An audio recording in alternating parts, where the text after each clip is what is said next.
Assalamualaikum warahmatullahi wabarakatuh. Perkenalkan, nama saya Mita Delia Agustina dari kelas 10-7. Di sini saya akan mempresentasikan tugas TIK bab 8, yaitu dampak sosial dari informatika. Berikut materinya. Yang pertama di sini adalah sejarah perkembangan komputer. Komputer tidak lagi berbentuk desktop, tetapi juga dapat berbentuk laptop, ponsel, jam tangan, kacamata, bahkan menyatu dengan berbagai benda yang kita sebut sebagai Internet of Things. Sejarah mesin komputasi dimulai bahkan jauh sebelum Masehi, yaitu kurang lebihnya 2400 sebelum Masehi. Sebelum mesin elektronik pertama diciptakan, komputer kemudian dapat diprogram yang dirancang oleh Charles Babbage. Dengan pemrograman pertamanya adalah seorang wanita bernama Ada Lovelace. Yang kedua adalah aspek ekonomi dan hukum dari produk informatika. Aspek ekonomi dilihat dari nilai valuasi atau harga dari suatu perusahaan rintisan, dilihat dari value yang mereka berikan. Berbeda dengan bisnis pada umumnya yang melihat dari seberapa besar keuntungan. Dan aspek hukum, perlu ditekankan bahwa melakukan pembajakan perangkat lunak itu tindakan yang melawan hukum. Oleh karena itu, perangkat lunak harus dihargai sebagai salah satu hak kekayaan intelektual.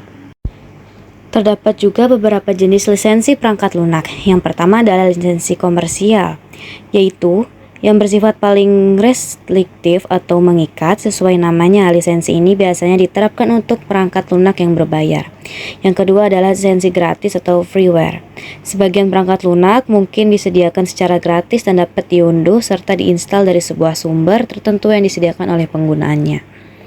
Yang ketiga ada lisensi open source. Lisensi open source adalah lisensi yang memperbolehkan penggunaan untuk tidak hanya menggunakan perangkat lunak tersebut, tetapi juga untuk melihat, mengubah, dan mendistribusikan kode sumber program yang digunakan untuk membuat perangkat lunak tersebut.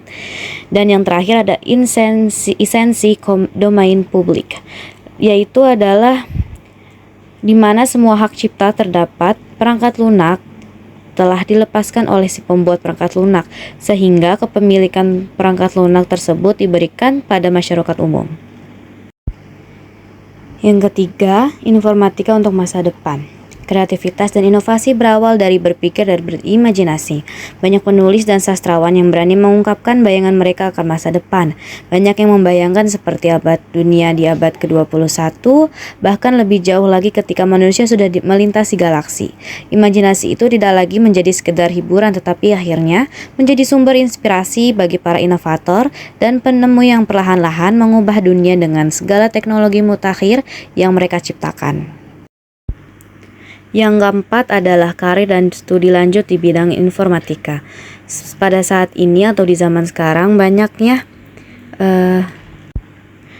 bidang yang mengandalkan informatika dan memahami informatika sebagai disiplin ilmu yang mempelajari fenomena di sekitar komputer.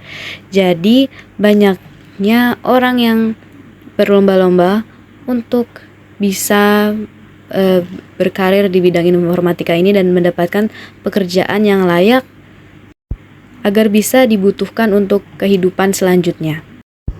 Selanjutnya ada studi lanjut di bidang informatika atau disiplin ilmu informatika, yaitu ilmu sains formal yang lahir dari bidang matematika sebagai konsep formal dan teknik elektro sebagai elemen perangkat keras.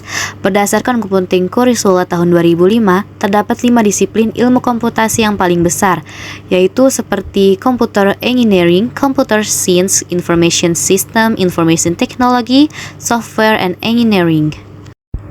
Dan yang terakhir ada sertifikasi di bidang informatika. Banyak perusahaan yang berpotensi atau menyediakan banyaknya sertifikasi di bidang informatika ini seperti Microsoft, Google, Oracle, dan Cisco. Sekiranya itu saja presentasi dari saya. Kurang lebihnya mohon maaf sekira ada yang salah dari perkataan ataupun materi yang telah saya buat. Wassalamualaikum warahmatullahi wabarakatuh.